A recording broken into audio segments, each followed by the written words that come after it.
We are now on chapter number 10, which is about more on functions. In this chapter we are going to learn about function, return values and function modifiers. Return values: to return a value from a function, the declaration looks like this. So here it is. We will add the returns keyword and then return the value that we want to return. In Solidity, the function declaration contains the type of the return value, in this case string. Here it is.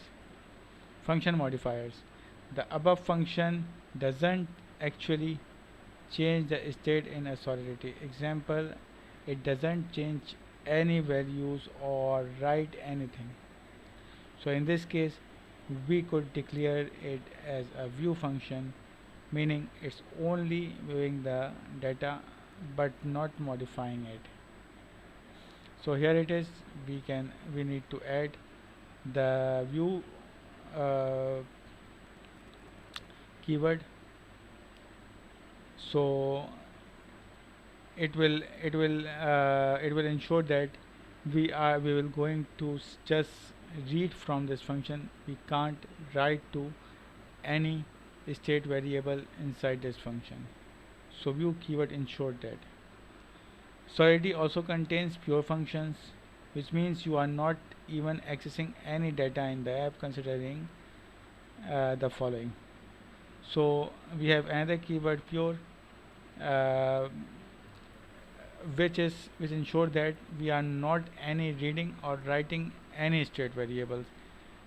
In view we can read a state variable, but in pure we cannot read or write anything using state variable.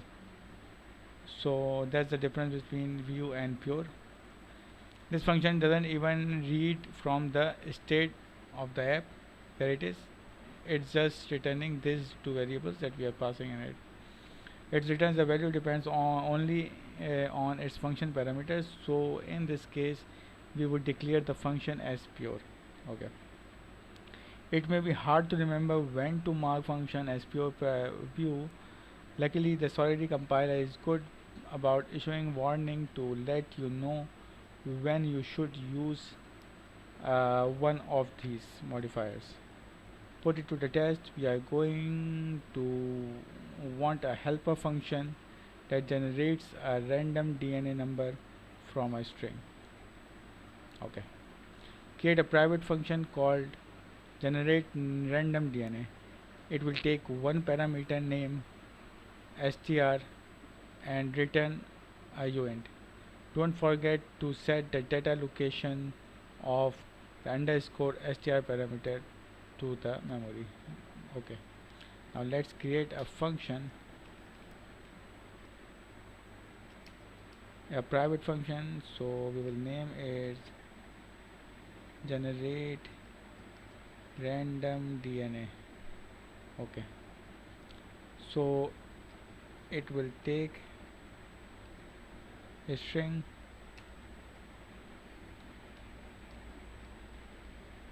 underscore str and it should be private, and it will going to returns u int. Okay, that's it. There it is. Don't forget to set the data location of the string. Oh yes, we have set it to memory. Okay, now this function will view some of our contract variables but not modify them, so mark them as view. Okay, the function body should be an empty at this point. We'll finish later. Okay, so that's how we can write the view function in Solidity smart contract. Let's see if the syntax is correct that we have right.